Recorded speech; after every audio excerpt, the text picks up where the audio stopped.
Don't want to disturb the silence.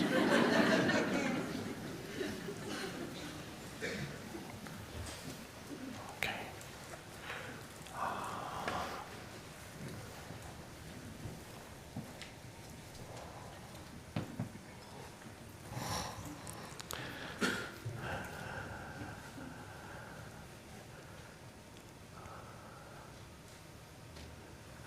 The temperature is quite pleasant right now.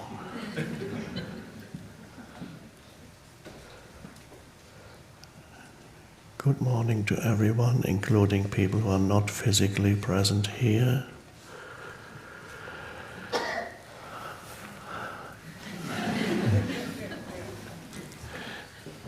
If you're on the West Coast, congratulations, you're up very early.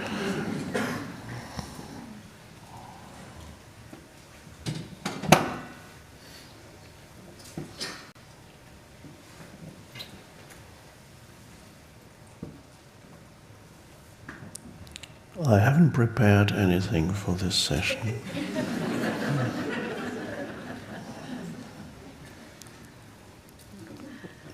In fact, I have no idea what I'm going to talk about. Now, in theory, that could be very disconcerting. Not knowing. And yes, not knowing is disconcerting if you think that you should know. If you accept not knowing, then it's actually quite lovely. That could be called trust or faith or resting in being.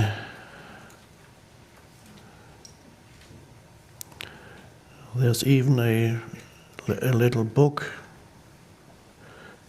written in medieval times in England by an anonymous author, which I highly recommend. And the title of the book is The Cloud of Unknowing. And it talks, of course, in theistic terms. It's about knowing God. And it tells you that you cannot know God through concepts, so you have to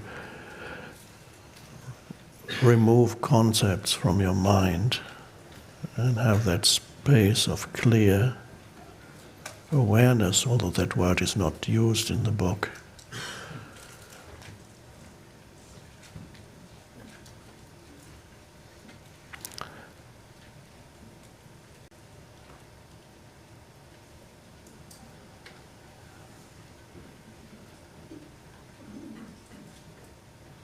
To know,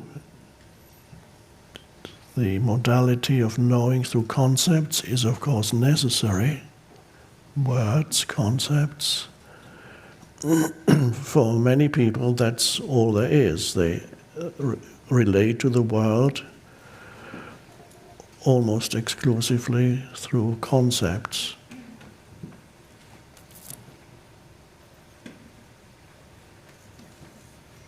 But then there's another possibility, and that is not conceptual knowing, but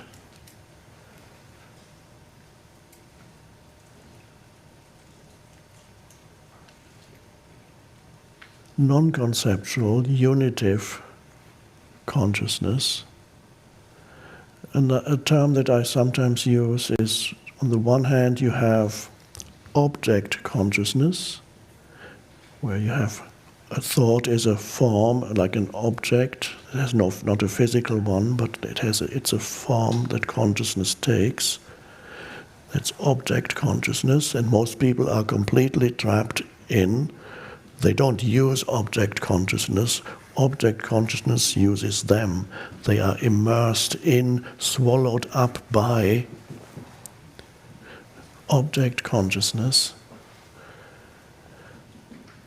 not realizing that that is only one dimension of human existence, And if you only live in that dimension, which is necessary for being here, but if that's the only dimension that you know, then your life is one-dimensional.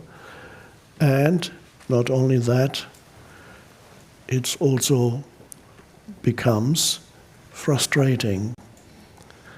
There is something fundamentally wrong with life or with your life if all you know is object consciousness. So you only know yourself through object consciousness, which is the movement of thought. And not only do you only know yourself through that, which is the story you tell yourself, which you call my life, and in many cases not a happy story. It didn't unfold as it should have.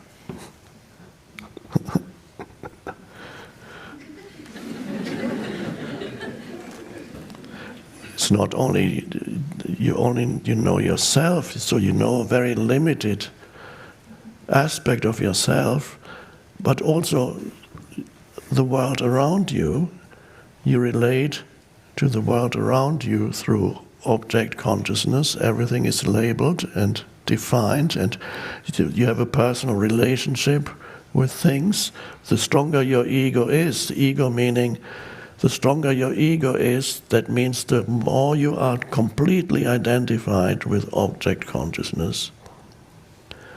And if you are completely identified, in other words, if you have a huge ego, massive ego, which doesn't necessarily mean you have a gigantic, overpowering personality, well, some egos do. You have some egos you meet and they're intimidating, they're big. But the reverse ego can be equally strong, of somebody who is a victim of everything and everybody and complains about the world, how unfair it all is, and sees everything that's wrong out there and what they've all done to me or to the group that I identify with. That is a very strong ego too. So the ego but no matter what it is, it always implies specialness.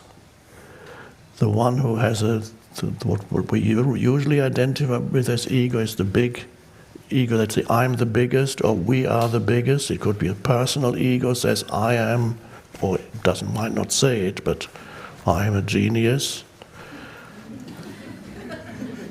Or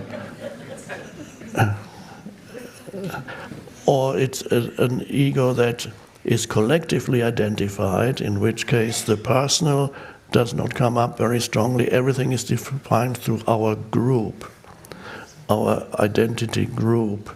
And our identity group can only survive this conceptual reality, can only survive if there are others who are antagonistic. So you have to make others into enemies, otherwise our identity as a collective will not survive and thrive. But the more the more the collective can be antagonistic towards other, that they define as others, the other, the stronger it feels its own identity, and that's the ego gets strengthened through that.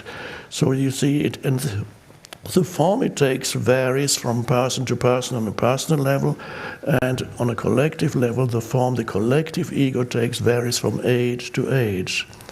So the form the collective ego took in let's say, the first half of the 20th century, leading to world wars and leading to genocide within countries and all that, leading to very destructive ideologies that were just extremely, that the people became, there was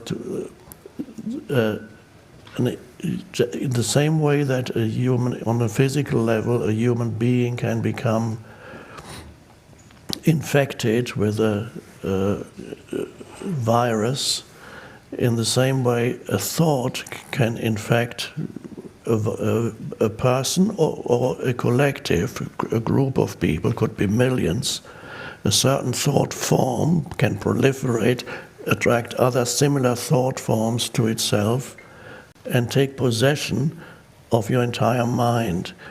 That can happen on a personal level. First of all, in a very simple way, when a thought just keeps doesn't want to go away. It's kind of stuck in your mind, and you can't. You have to think about it. You can't stop. That was a relatively harmless viral infection by thought, but it can be much stronger than that. When a certain thought form becomes so prevalent in your mind that all other thought forms become inferior to it and are influenced by it. So this is then a person looks at everything through one particular theory, for example. Well,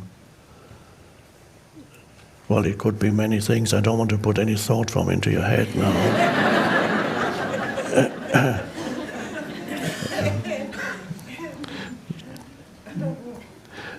When you take it to an extreme, it becomes obvious that it is insane. When an extreme, for example, in the case somebody suffers from paranoid schizophrenia, has been taken over by viral, thought which acts the same way as a virus on the physical level. It's completely taken over that person and possesses the mind of that person. And everything this person looks at is through the veil of this heavy virus infection, so to speak, mental virus infection.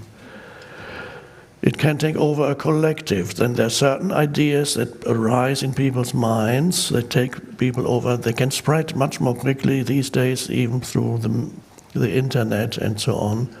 These thought forms can spread very quickly and get amplified in thousands, hundreds of thousands, millions of people's lives, and then take over your mind.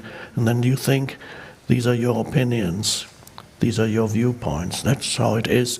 And not only that, you don't recognize them as your opinions, it's the truth. So to you, you cannot differentiate any longer between an opinion or viewpoint that you hold, through which you look at the world. You can't differentiate between that and the truth of how it actually is. So your opinion becomes the truth, and anybody who does not share your opinion becomes the enemy and basically evil. So how does this happen? It happens because what is missing is the depth dimension in your consciousness, which we could call, this is all object consciousness, complete identification with object consciousness becomes ego, strong ego. You are possessed by it, basically. You don't use your ego. The ego pretends to be you. It is a thought form with accompanying emotions that says that is the self that the Buddha talks about, that the Buddha says one of the main teachings is the delusion, that is a delusion, that the self is a delusion. Jesus said it too. Did he? Yeah.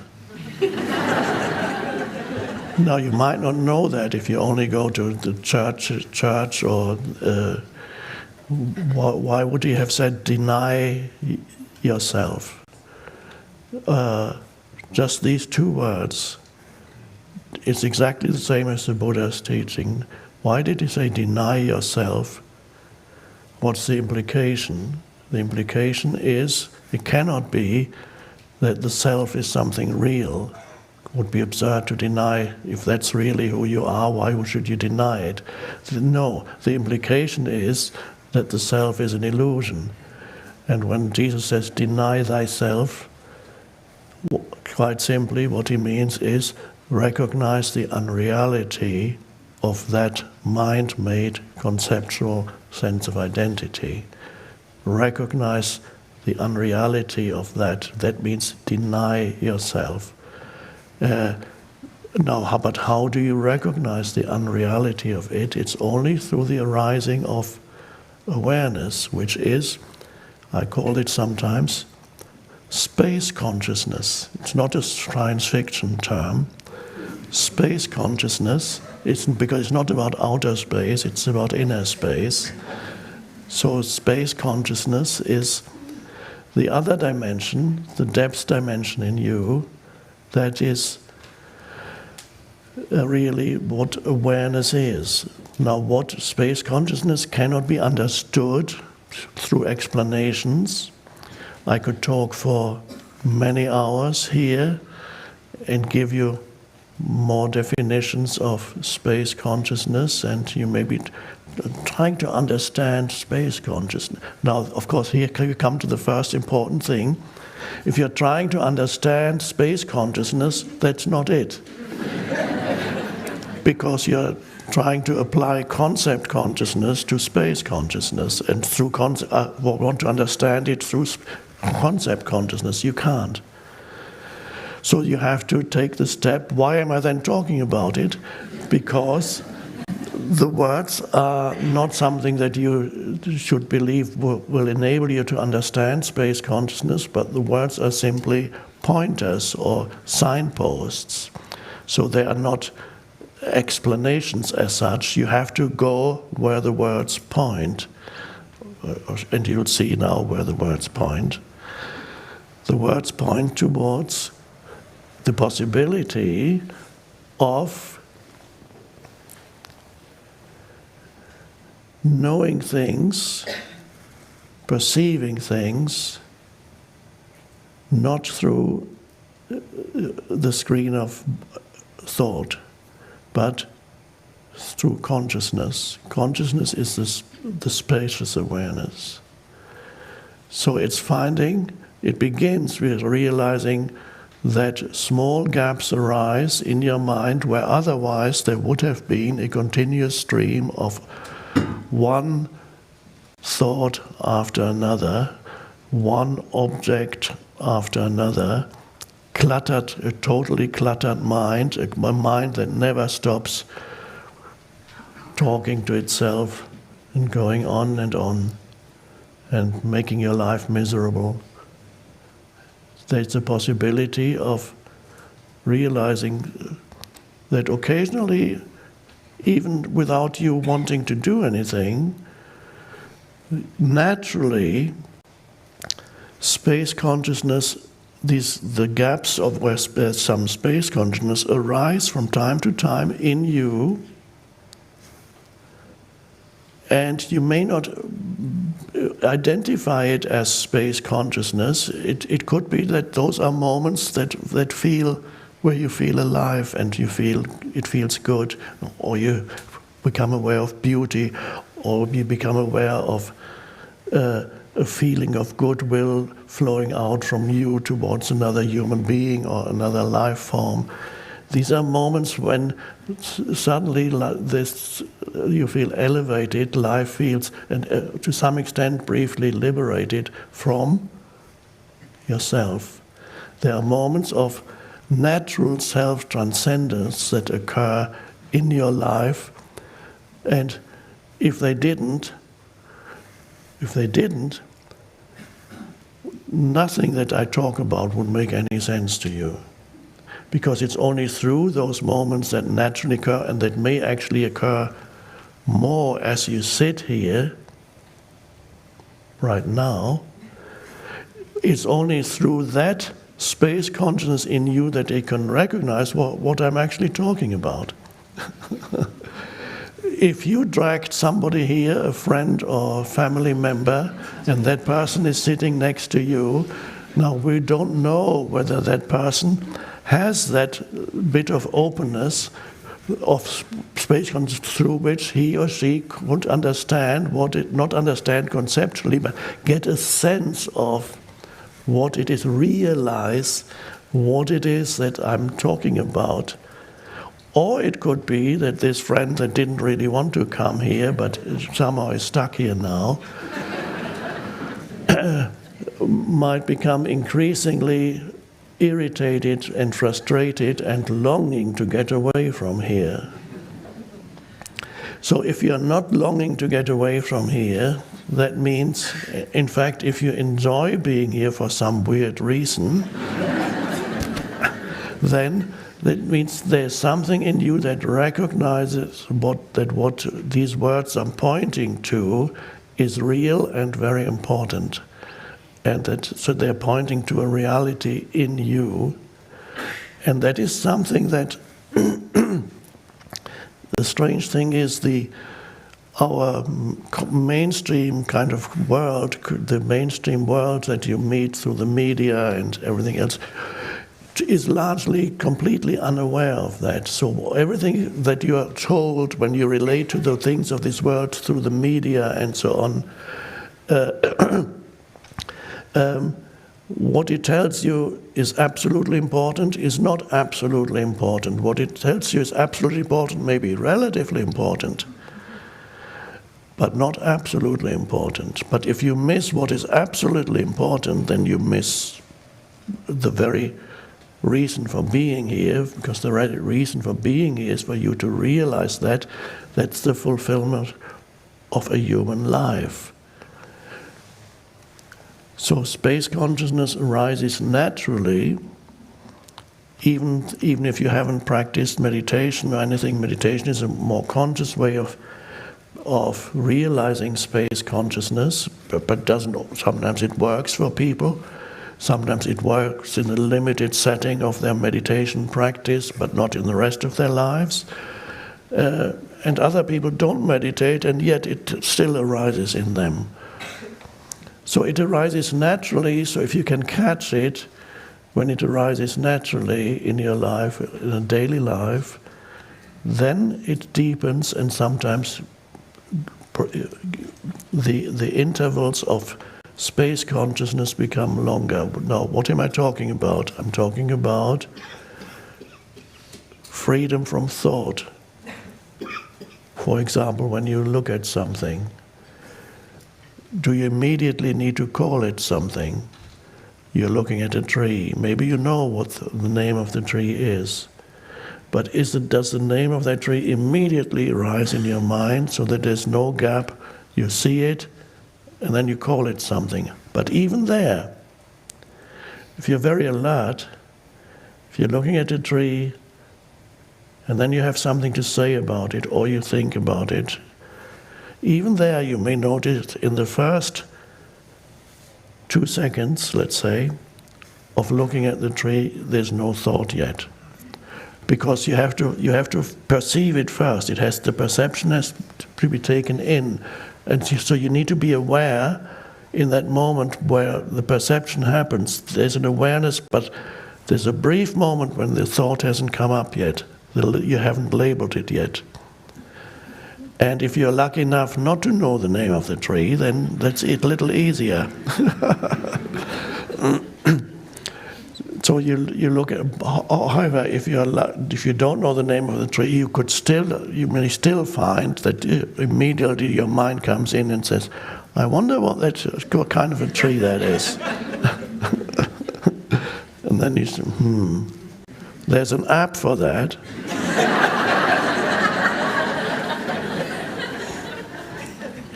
You can direct your phone at a tree, take a photo, and then send it in, and then it tells you what it probably is. And that's a miraculous thing. It's wonderful, but it's not for our practice, not useful. For our practice, an app would be useful that removes the concept from your mind.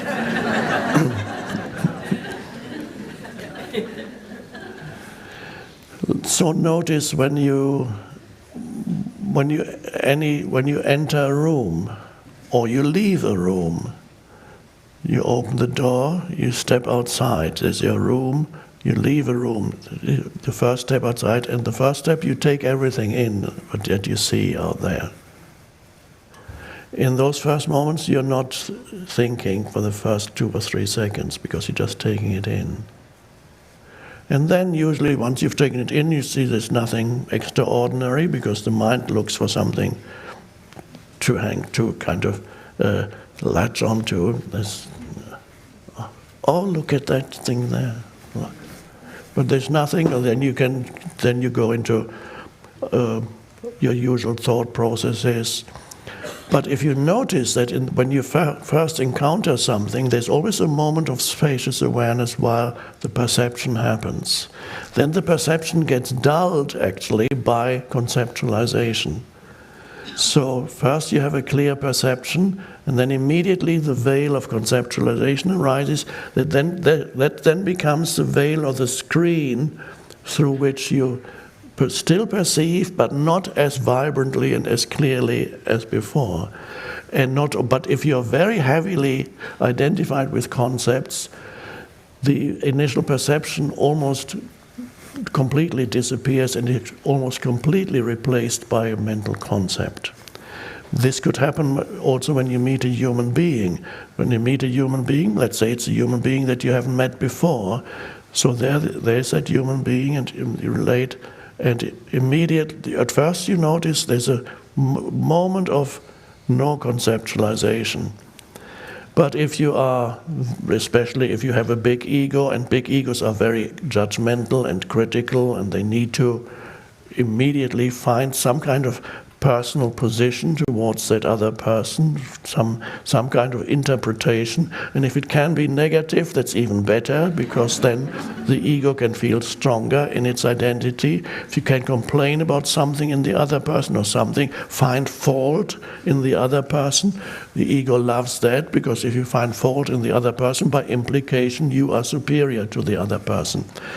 So the ego loves that, and that is how, after the initial perception of a few seconds, conceptualization arises. So if you have a strong ego, become completely immersed in the concepts that you immediately formulate for that person. So immediately that human being recedes, almost disappears, and is replaced with a mental concept. And then you think you have a relationship with that person. And sometimes people do it to each other. Even after they get to know each other, they relate almost exclusively through a conceptual sense of self. And when you relate to another almost exclusively through object consciousness, without spacious awareness, then very quickly you also find conflict arises very quickly and easily. And the ego actually wants that. The ego might say, I want a peaceful relationship, but everything it says and does is against peace. Even nations do it. They say we want peace, that they prepare for war. We are the most peaceful of nations.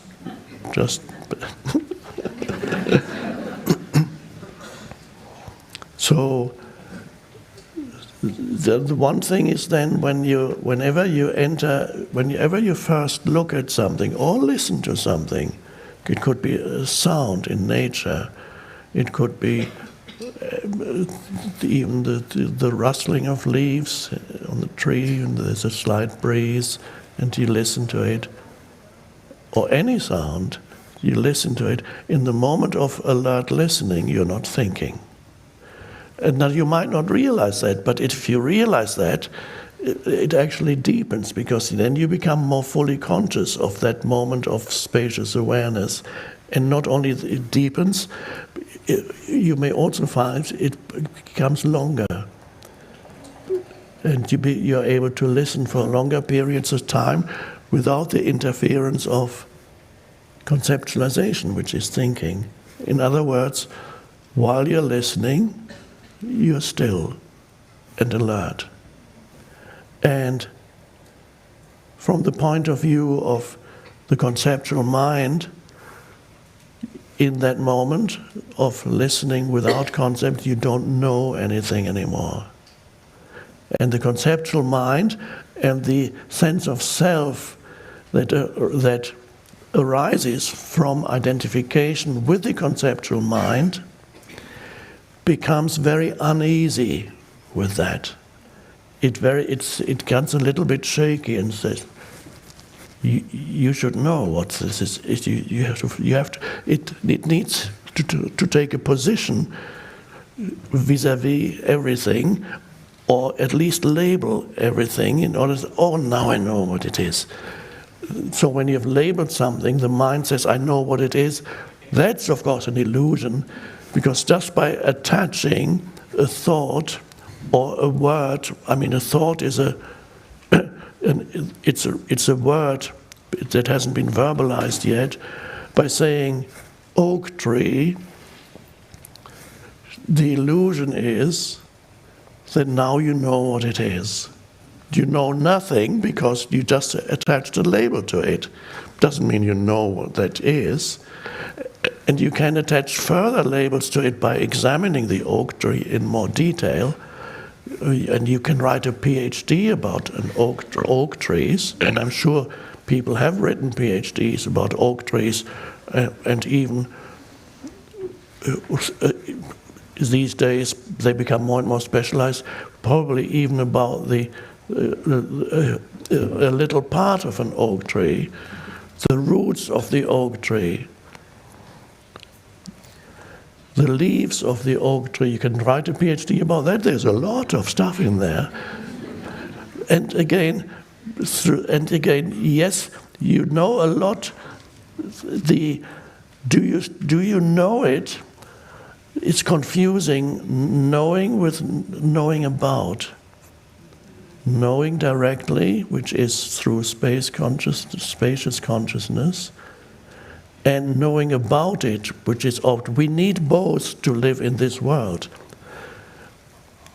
I emphasize here space consciousness because you have it. Everybody has more than enough of the other, the conceptual. So to live in this world, you need both. You need the balance between the mind, the conceptualize, the ability to conceptualize and to think, which is important, but you also need the ability to not think. If you only cultivate the ability to think, thinking takes you over, you habitually overthink. When that happens, you engage in totally excessive thought movements, becomes involuntary. You are not using thought whatsoever. Thought has taken possession of you, and thought pretends to be you. That's the unenlightened or the unawakened condition, which we call unconscious in spiritual terms. It's not the conventional meaning of unconscious. The conventional meaning of unconscious means you've dropped. So when I say these people are unconscious, it doesn't mean it means they are completely identified with the conceptualizing mind. They're completely identified with thought. That is unconsciousness, spiritually speaking. Complete absence of awareness or space consciousness. And so you may know a lot about a lot of things. You may have vast knowledge of many, many things, including perhaps psychological knowledge, because there's a lot to know about how humans operate. And again, there's nothing wrong with all that knowledge, but it's always knowledge about something. It's not the direct knowing. Now, then that's interesting. It's an interesting fact sometimes. A certain amount of wisdom is sometimes embodied in language. Languages arise, of course, spontaneously over centuries and millennia. And some languages, like Spanish and French, have two different words for to know. And that points a little bit in that direction.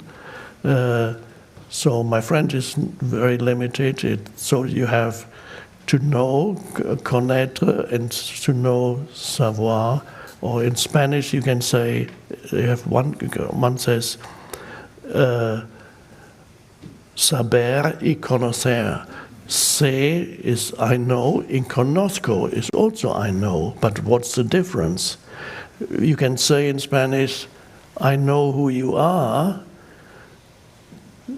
sé quién eres, I know who you are, and I know you, te conozco. Conocer would be direct knowing, and the other one is conceptual, I know who you are, but it doesn't mean that I know you. So one is more conceptual, the other is direct knowing.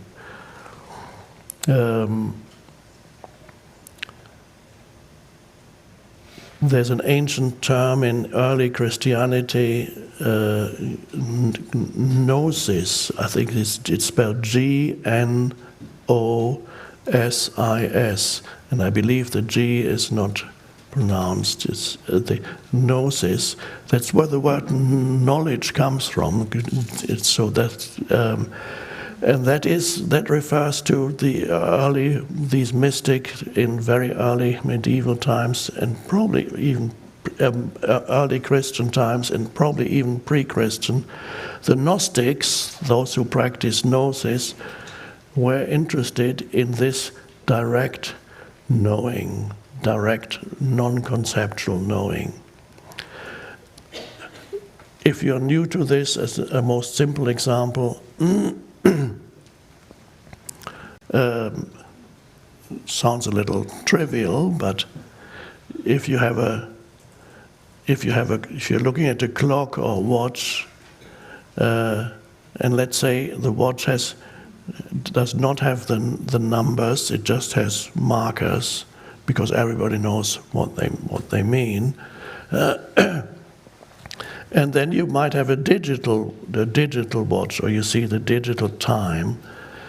So when you look at a digital watch or clock or time on your phone, it says something like 10:45 or whatever it is. So the moment you look at it, you will repeat it in your mind. 10:45. You look at it and you see it becomes a thought form. But if you look at a watch or clock with just the hands and know, you can know what time it is without it becoming a thought in your head. You know what time it is, but there's still complete stillness in your mind. That's very interesting. So you might actually do that if you have a watch that doesn't, especially if it doesn't have the numbers on it marked on the dial. You look at it, you know exactly what time it is, but there's been actually no thought in your head whatsoever, and yet you know. That's a trivial example of knowing without concepts. But another example I give is when you're a tourist. Tourist is a relatively recent species. That's a interesting life form. You can easily recognize it because they usually have one hand up when they have a thing in their hand, and everything they look through there, they don't see anything directly. Or if they look at it without it, they're figuring out whether it's worth pointing this thing at it.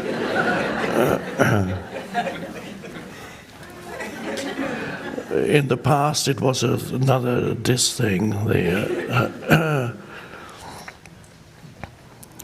So the example I give is you can go to a good thing about traveling, if it's real traveling, is you enter a totally new place.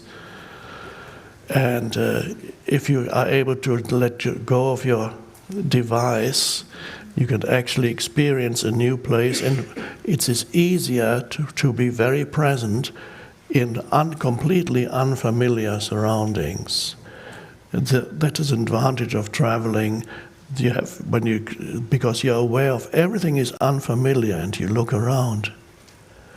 But even there, some people who are heavily conditioned in their minds will immediately judge what they are looking at and compare it to where they live, or their habitual surroundings, and say, oh, that's not as good as home. Why? This isn't very clean. It shouldn't be.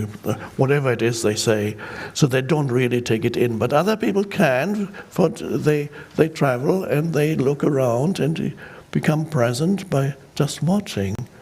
And sometimes you don't even understand what these people are doing. If you go to a very exotic place, a few still exist. They say, "What are they doing?" Don't know. Oh, that's good. I don't know, but just looking. But then you go. The example I often give is you go into let's say you walk into a temple or you walk into a cathedral. In Europe, medieval cathedrals, amazing structures and spaces. There is a fantastic space in these cathedrals when you walk, especially when they're not performing the service. There's that spaciousness, and it's not go early in the morning when it's not crowded yet. How do you experience it? Do you experience it through conceptualization or through knowing? Or through not knowing. These are the two fundamentally different ways, and just giving this as an example of relating to the world and to people. One is you can have an app on your phone that tells you what it is you're seeing, or you can hire these little recorders, little pods. You put them in, you hire them, you put whatever language you want, you put the thing in your ear, and then it becomes your guide through the cathedral. And you say, now turn to the right, and you see in front of you a fresco by who-and-so, done 14th century, and he was born in so-and-so and belongs to that artistic tradition, can be compared. He was influenced by this person, and the fresco was restored 20 years ago, and so interesting. I'm learning so much, and it talks continuously, and now takes 5 steps forward, and now you will see this. This was built of limestone, which was the quarry is 20 miles from here and had to be transported. Wow, isn't that interesting? And then after an hour, you emerge from the cathedral and you're full of knowledge. And now you know a lot about the cathedral. You have learned a lot. But have you actually been there? Have you actually experienced it? Do you actually know it? No, you don't know it, but you know a lot about it, a lot, but you've never known it at all. In fact, all that thing prevented you from experiencing and realizing the aliveness, the beauty, and the sacredness. So you were completely, the space consciousness was completely obscured by object consciousness. And that's a pity. So if you go in, the other one is you say, no, I don't want to hire this device. I just want to experience this place. And then you step inside, and then you go. And there's not much, there's little thought, there's just an aware presence, and you're looking at particular things, but you're also taking in the totality of the space. That becomes very important to you. You take in the totality of that space. And then occasionally you look at particular things. You look at this same fresco that before you had a voice telling you about, and you perhaps look at the depiction of this human being, and you can sense the artistry in it. There's still something shining through this amazing fresco. That there's the humanness and something that which is beyond. There's a beauty that is beyond what you can see, And then you can sense that. There's a power in there. You have no idea who did it and when it was done, or what artistic tradition it belongs to, and yet you know it. And then you experience the whole place like that in awe. Awe is a word, I like that word, awe. It probably comes from a surprise when somebody says, oh. So an English word developed, awe. You go, oh. And and this will have been an amazing experience. You just amazing. And then you step outside and somebody may ask you, so, what did you learn? Nothing. And what do you know about it? Nothing. You know it, but you don't know anything about it. Now that in itself might be, the next suggestion is if you stay for long enough in that place, and then on the next day, you perhaps could go in and hire that device and experience everything through conceptualization. And on the third day, you don't need the device again. Then you can be there and you have both. You know conceptually what things are, but you're not confined to that modality of knowing. You also know through spacious awareness. You have both, and you can shift. That would be balance, complete balance. If you never, as a human, you need concepts too. So you cannot completely dismiss the world of concepts. That's part of civilization too. But civilization that gets trapped in concepts and loses its connectedness to that which is deeper can only become barren and lifeless and no longer creative. Because all creativity arises from space consciousness, from the alert inner stillness. And the artist has to go there and produces from there, and then it takes form. So that's the practice here. The emphasis here is for us on space consciousness, because we already have more than enough of the other. Everybody here is highly knowledgeable, obviously, whether or not you have a PhD or high school graduation, regardless, you are highly knowledgeable, and everybody here knows more than Jesus or Buddha ever did in terms of concepts about stuff, because they were not concerned with that.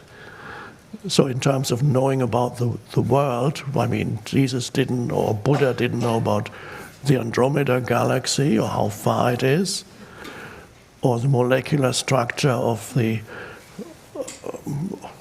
molecular structure of water or whatever, or the theory of relativity.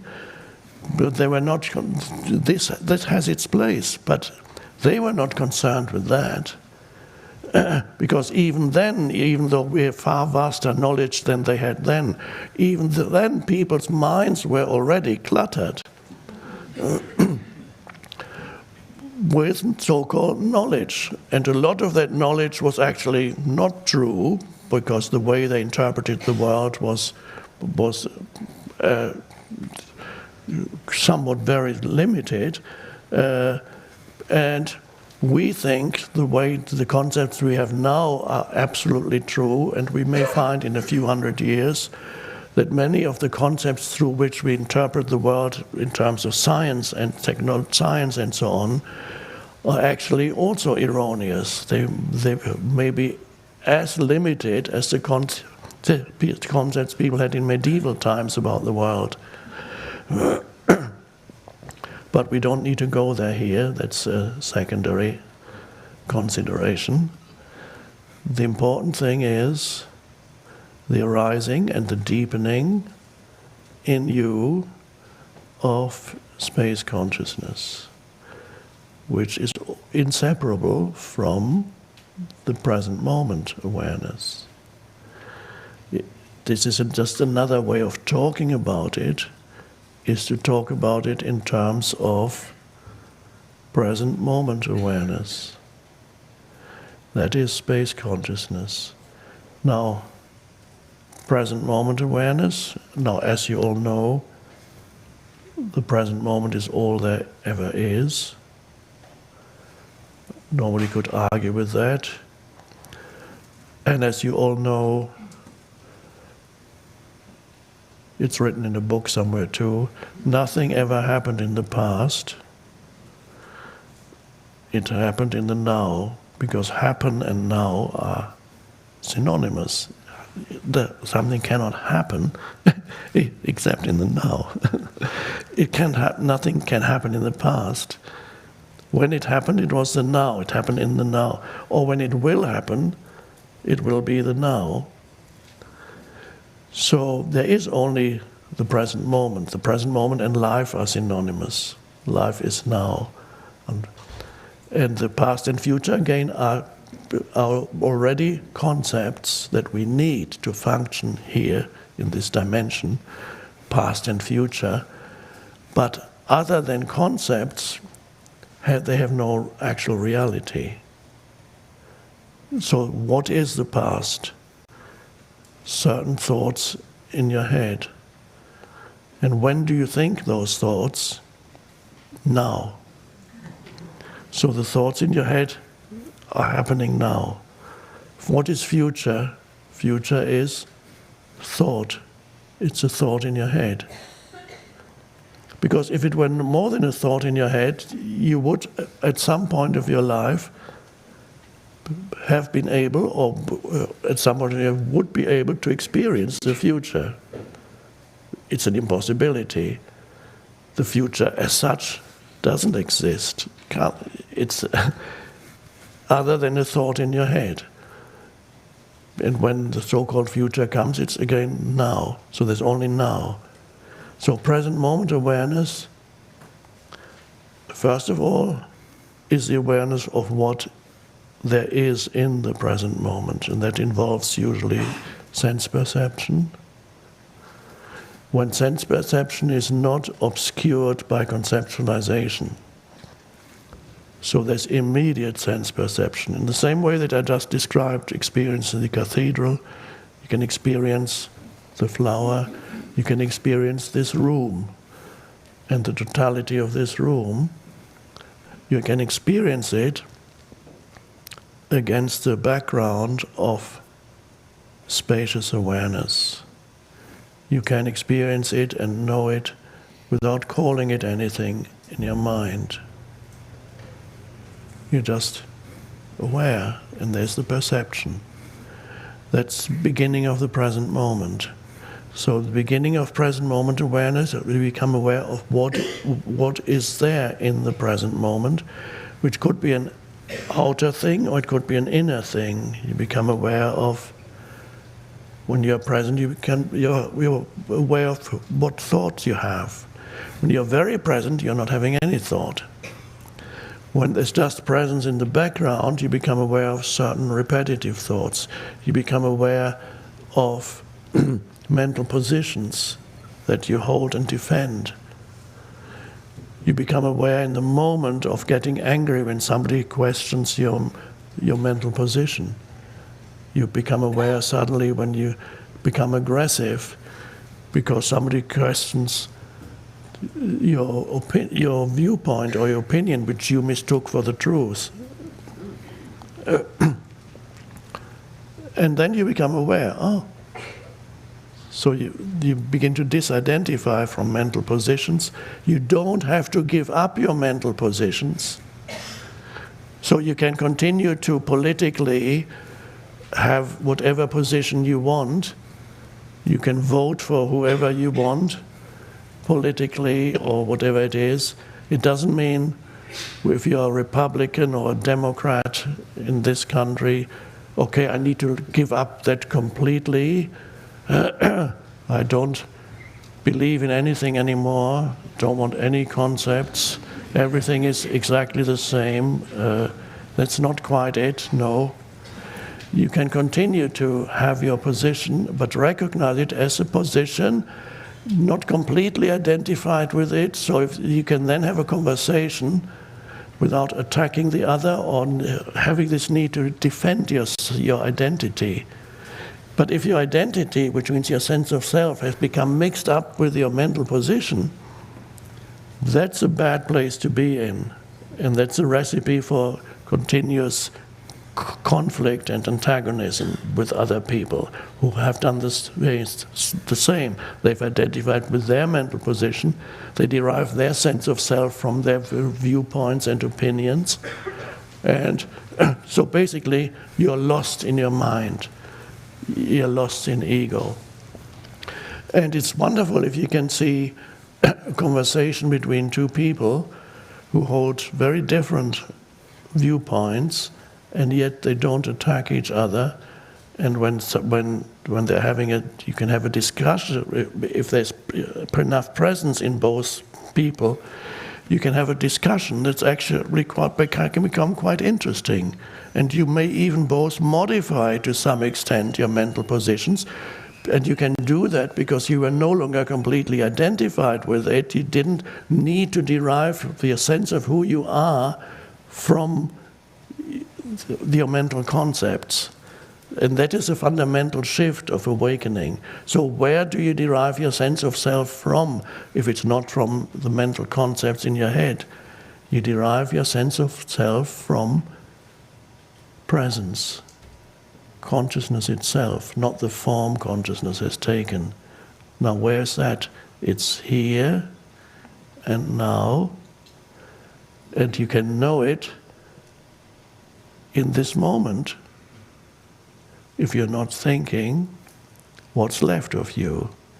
If you're not thinking, do you still exist, and how do you still exist if you're not thinking about your past? And you don't have to. Let's imagine the past. Your past doesn't exist, or it's a kind of dream. It is a kind of dream, by the way, but let's think. Your past doesn't exist, it's a kind of dream. Let's pretend the future doesn't exist, it's another kind of dream. That's true too, by the way. But so there's only this moment. Now, without remembering the story of your life, if you don't revive it in your mind now, in fact, if there are no thoughts in your mind, what's left of you? Now, it's very hard to define or to even say what is it? Who am I without my history? Who am I without past and future? And then you can just ask the question, who am I right now? And you won't know the answer, not conceptually. It remains a mystery, it remains an open question, who am I? But hiding in there is a sense of beingness or presence that you cannot define. There is a sense of aliveness, of beingness or presence, which you may even feel with your entire body becomes that feeling of presence is not just in the head. There's a feeling of just presence. What is that? Don't know what that is. It's just presence. Without what, nothing would be possible. You wouldn't perceive anything. You wouldn't think anything. That is it's the basis for everything. It's a substratum, to use a geological term. The substratum of everything is that. And what is it? We could call it consciousness, we could call it many other things. We could call it, I wouldn't call it God, but it could be called the light of God, or as Jesus called it, the light of the world. He said, you are the light of the world. He also said, I am the light of the world. Both statements he made. What does it mean, you are the light of the world? I am the light of the world. This is what it is. You are the consciousness of the world. And you cannot define it, and it can never become an object of knowledge.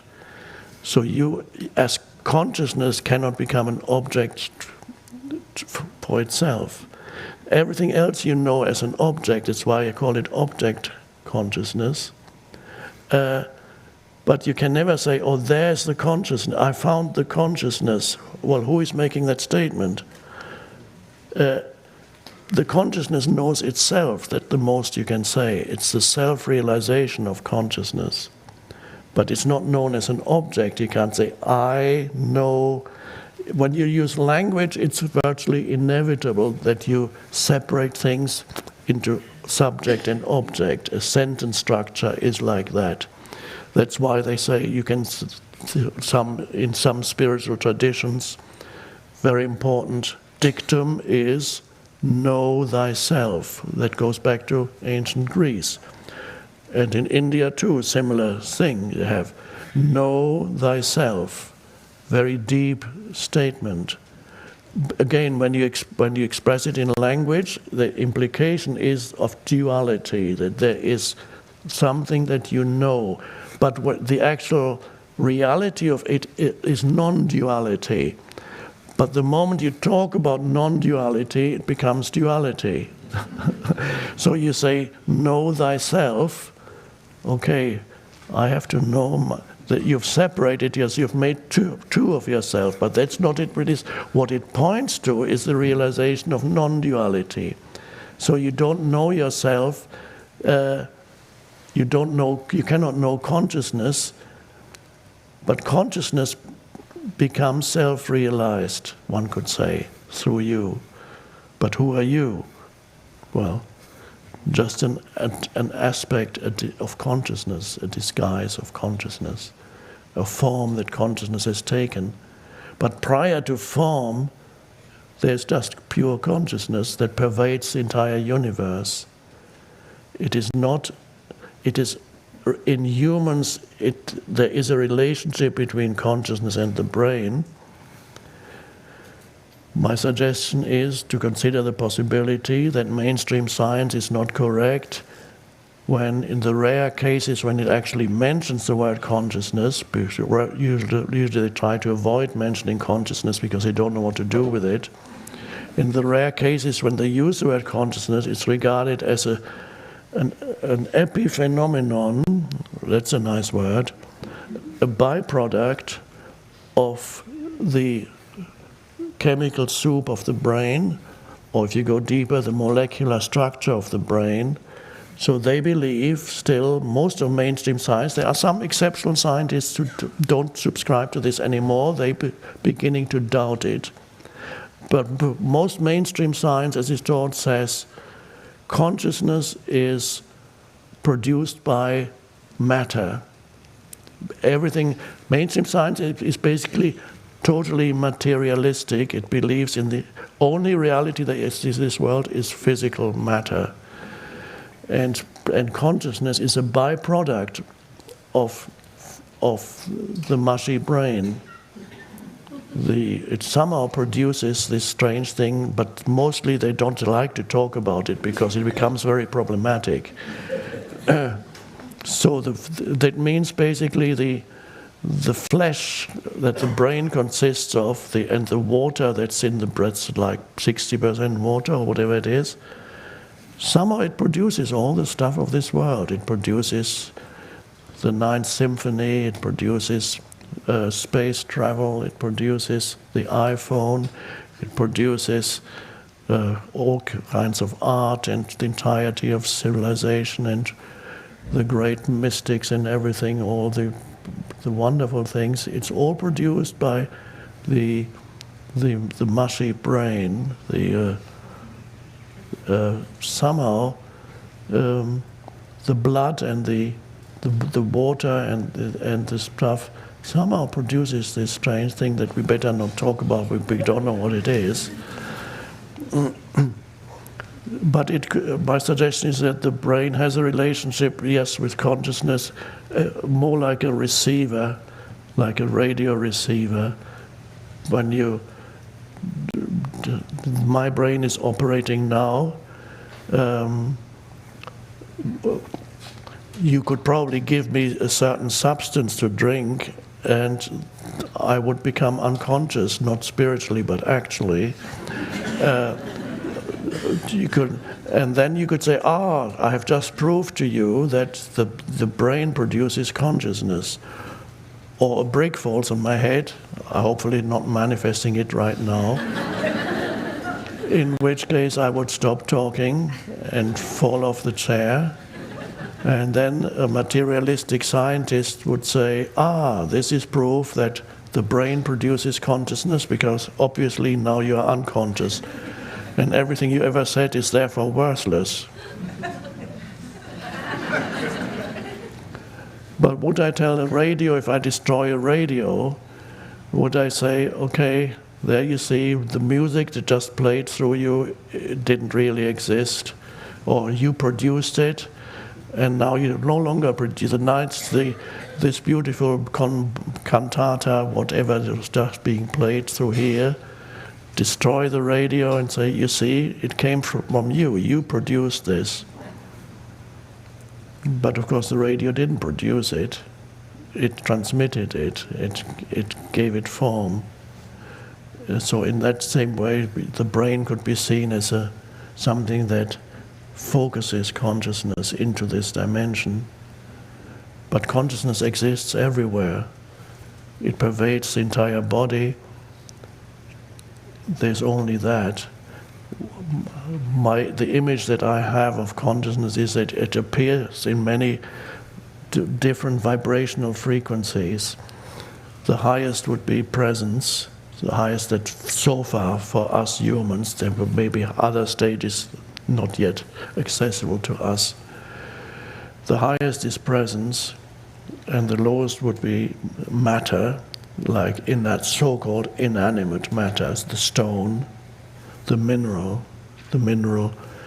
But is so-called inanimate matter, inanimate means devoid of life, that's translation of it, is a stone or mineral devoid of life? Not if you look deeply into the molecular structure. If you go deep enough into a mineral, you see it's actually vibrant with life.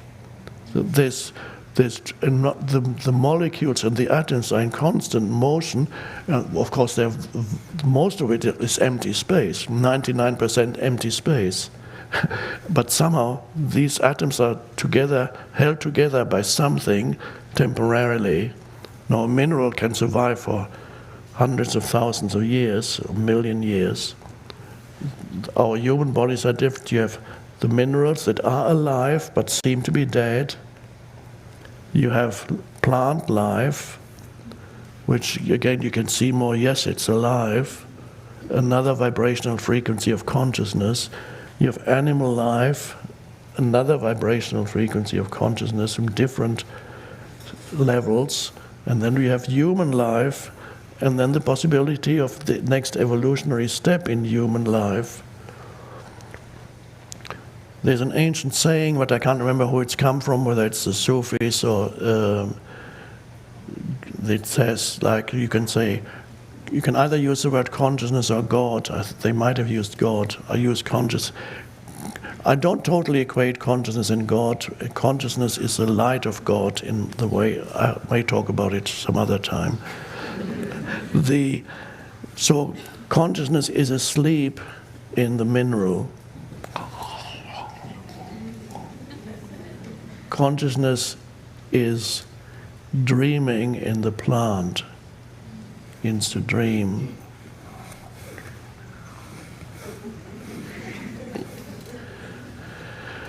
Consciousness is awakening in the animal.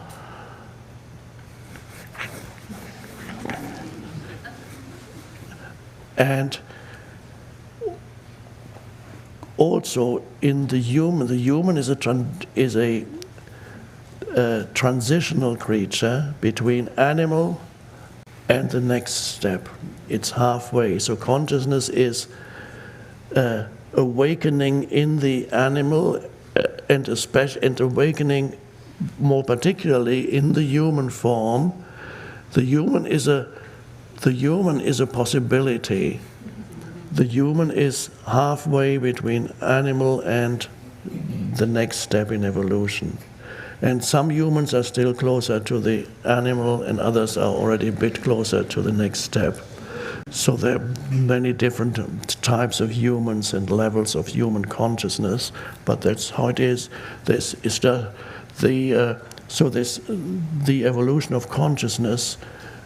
The wonderful thing is the possibility for us to realize this next step in evolution, which is the awakening of consciousness to itself, the awakening of consciousness. So it goes far beyond anything personal. What we are engaged in here is a cosmic event. It just looks like people sitting in a room. That's the form it takes here. But we don't realize it's a cosmic event of the awakening of consciousness. And how do you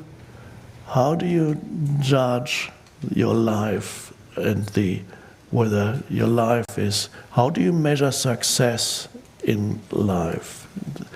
Are you successful? Are you in your life? Are you successful? Now, if you look to worldly definitions, the world is to a large extent insane, so I wouldn't recommend that you listen to the criteria that the world would apply when judging the worthiness or the success of your life. So, but as an alternative criterion, a more helpful one, a more true one, is the extent to which you have gone into self-transcendence. I wouldn't call it achieved, it could be misleading, but let's say it. The extent to which you have achieved self-transcendence, or to which self-transcendence has happened in you.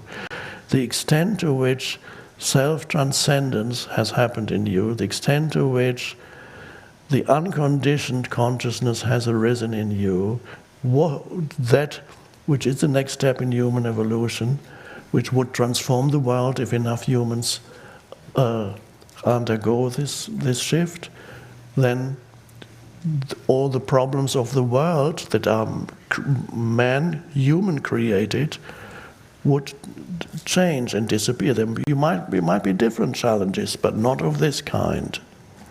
So that determines whether your life is successful or not.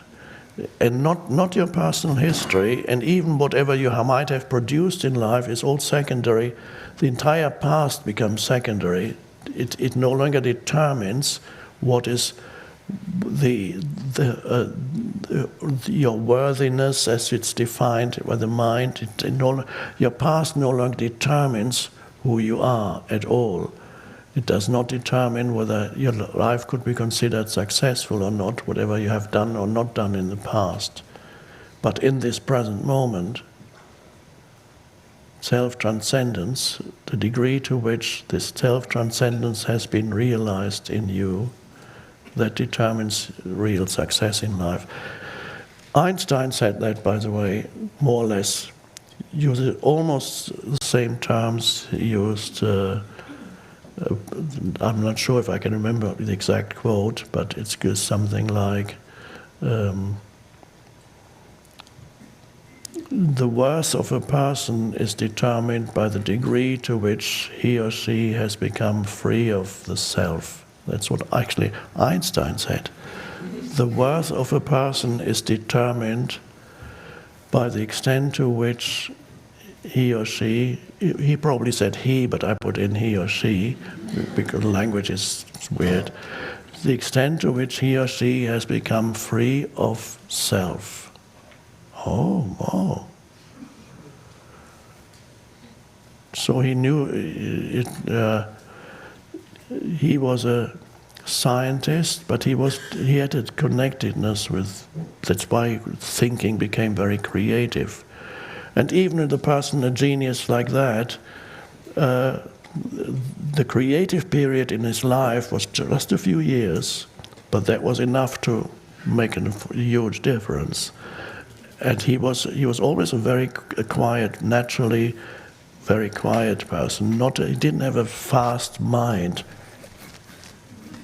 So he would just, everything would sink in slow. So he would ask himself a question and then the answer didn't come. So I believe I could even venture to say that he was comfortable with not knowing, and only by being comfortable with not knowing and dropping a question into the not knowing, then something comes out of that.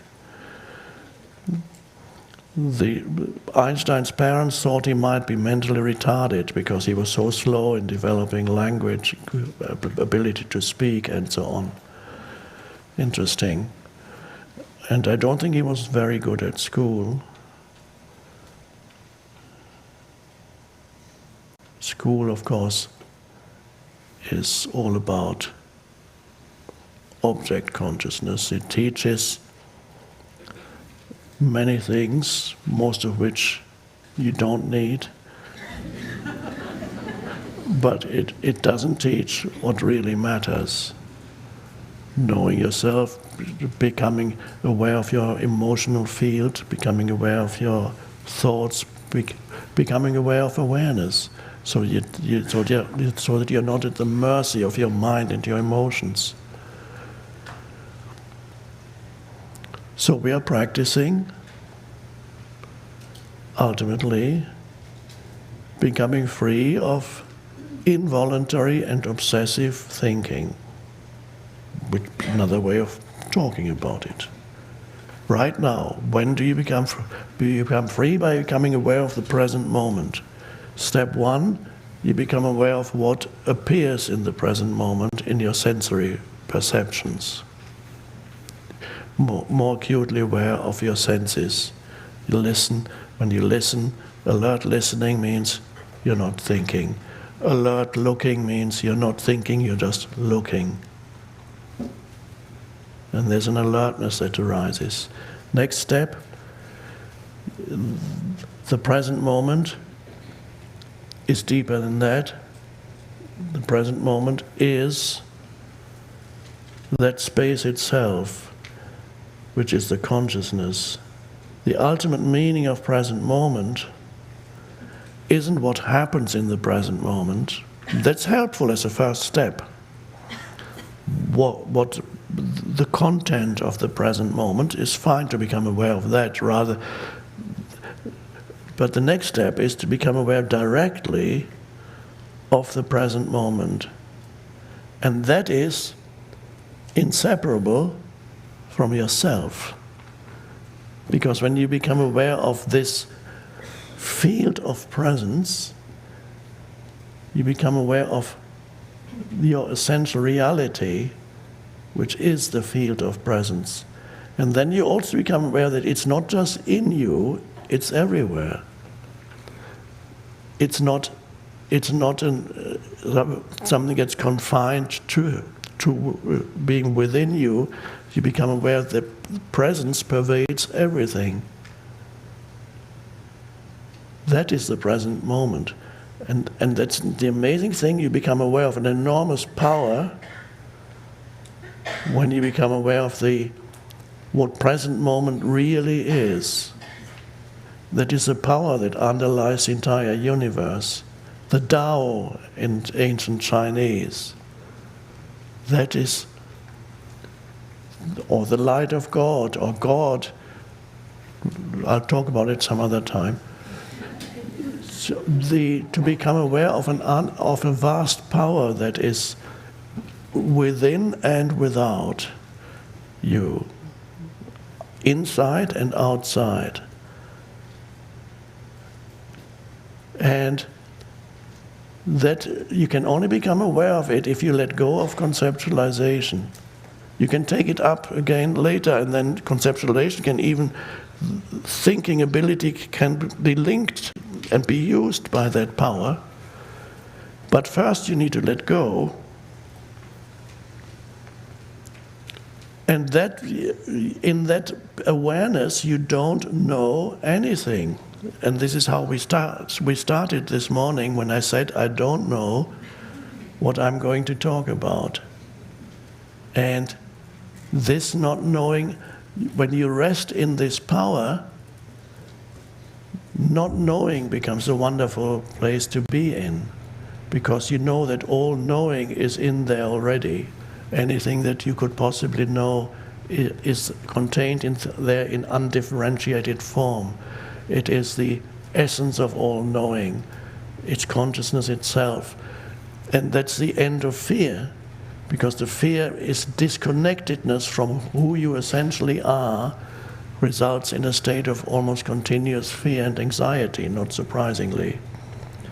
But the connectedness with that power that is within you and without removes all fear, because you know you're only this vastness, you're only the surface of that vastness in this sense-perceived world. You realize yourself, in my analogy, that's one of my favorite analogies, you realize yourself as the ripple on the surface of the ocean. As long as you thought the ripple was all there was to you, you were in a state of fear and anxiety and other unpleasant mental, emotional states. What can a little ripple do against the world? But when the ripple realizes by dropping down into its own depths, it realizes it's the ocean. I'm the ocean. There's no more fear, because there's nothing to fear. There's nothing that's not you. You recognize yourself everywhere and in everyone and in every life form. The ripples and other ripples are not fundamentally different from you. Well, their ripple form may be slightly different. By the way, ripple means you and me. So the ripple form may be slightly different, but fundamentally there's no difference between the ripple. They're all the ocean. They're all expressions of the ocean. And they're all short-lived. The ripple goes, oh, what was that? That was your life.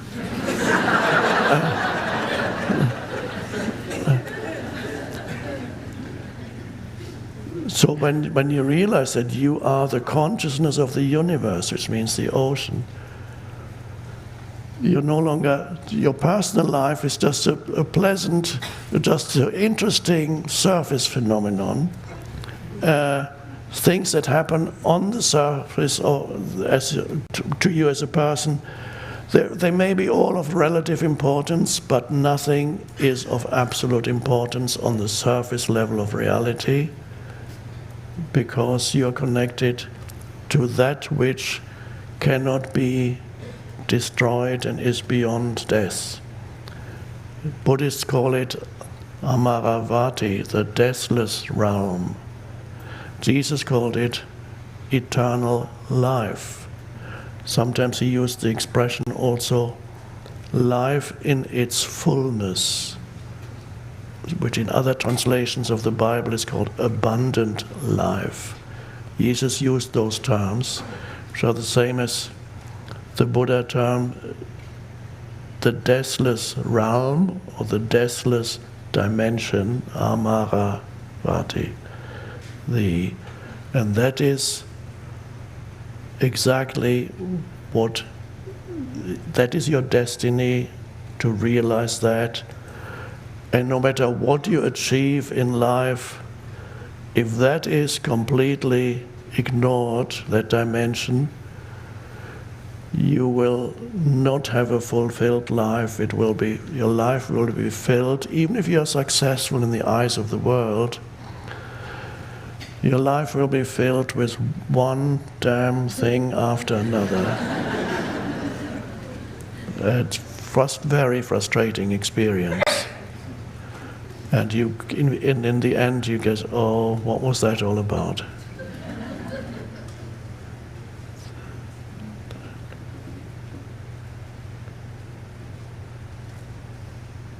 So that power is that's what's called the power of now.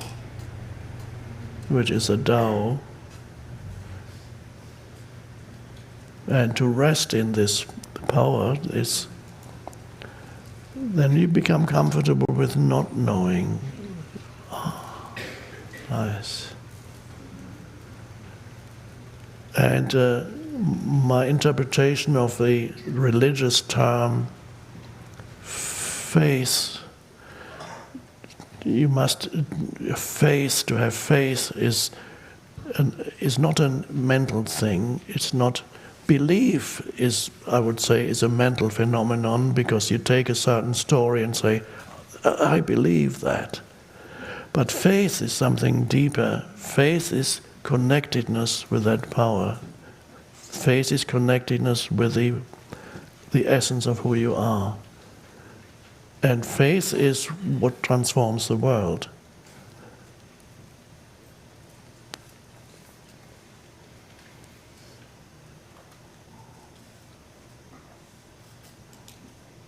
But our task is not to transform the world, it's to realize this, and then the rest happens virtually by itself.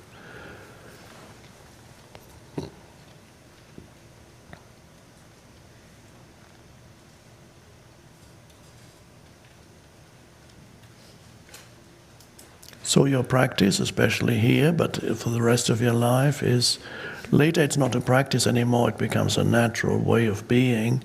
The natural way of being is you're naturally rooted in alert stillness, in spacious awareness. Your sense of who you are is that. Your sense of who you are, your sense of identity, is nothing to do with this form that you are temporarily, your history. So it's deeply satisfying to be connected with that, and it doesn't matter what form it takes in this world. This happens by itself, virtually.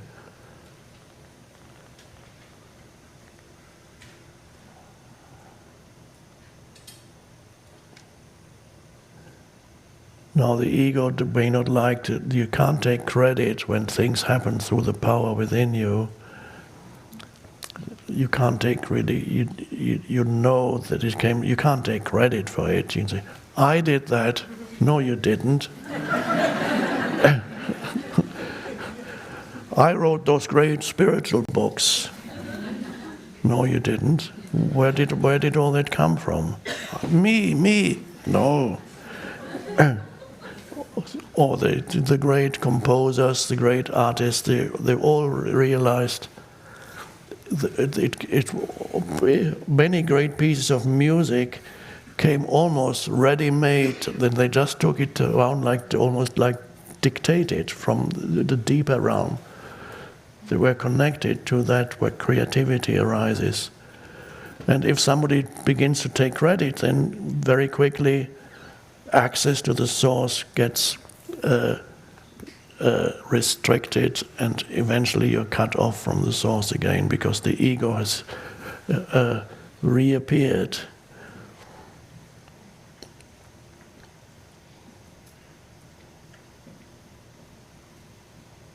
And so the shift then is also you no longer live through a self-concept, and that's very liberating. This is who I am, to attach a label. Now, most people have some kind of label. It could be the function that you fulfill. I'm a mother or father. I'm a mother. And of course, it's great to be a mother, but if your sense of identity is derived from the mental concept of mother, and so that's your main identity, then what happens when your children grow up? You will try unconsciously to continue to be the mother, because that's your identity, and they won't like that. And then you come into conflict because you haven't realized mother was a function for you, a wonderful function, but when the function becomes a mental concept, then you're trapped in it. And so there are mothers who continue to be mothers even when their children are already 30 years old. And they still attempt to be a mother because their identity is derived from that. And there are many other kinds of identity, whatever function you may have, identity that is based on your personal history, identity that's based on the dreadful things that happen to you. I'm a survivor of this and that can be an identity, and that's not... of course, there are people who have survived dreadful things, and it's a wonderful thing that they survived them. And I'm not denying that bad things happen to many people living in this unconscious world. Of course they do. But to make that the central, your main identity, this is a trap. You can be saying, "Oh, great, I survived." But it's not your identity to have survived a traumatic event. It's just, you see that you survived. You see also that those people who inflicted pain on you were unconscious, and then you have to come into your power rather than continue to live through a conceptual identity. It's comforting to have a conceptual identity, but it's misleading. I am a spiritual teacher. I know I'm only here as a function. And I've said it before, but it's very important. The teaching can only continue if I refuse to adopt an identity for myself, a conceptual identity as me as a spiritual teacher. It's a function. In this moment, I'm a spiritual teacher, but when I walk off this stage, I'm not a spiritual teacher. Who am I? I don't know who I am. I'm just a field of conscious presence. I'm not a spiritual teacher unless I have a thought form that continuously tells me I'm a great spiritual teacher. And implied in this is that most others are not great spiritual teachers. It's the implication that you need the other. I'm a great spiritual teacher. I've done so much good in this world. It's very deceptive. So you step off here and you become just presence. Who are you? I don't know. But I never say I don't know, because that leads to problems when people people ask, "What do you do?" I usually have an answer ready. I'm a writer. Oh, okay. I don't say I am nobody in particular. Especially when you enter a country, and in some countries when you go through control, they say, what do you do? I teach conscious presence.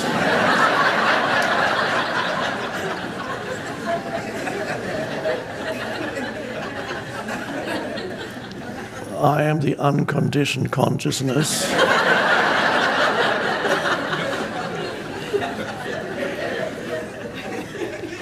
I am the light of the world.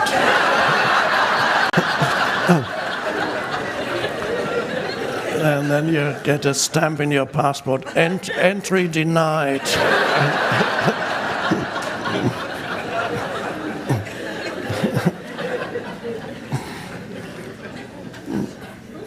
Don't want you here. So you give the world its due, which in many cases means concepts. You give them a concept if they need it. You give them a concept, but you don't believe in it.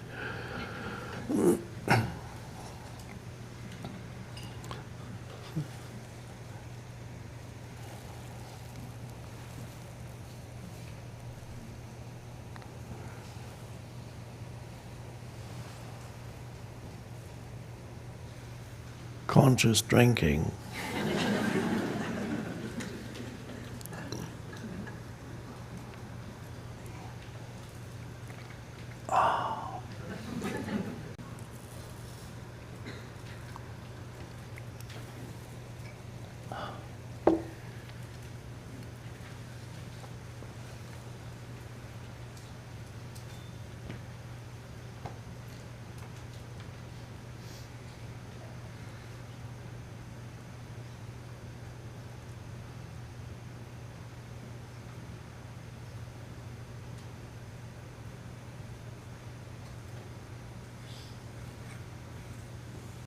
Thank you.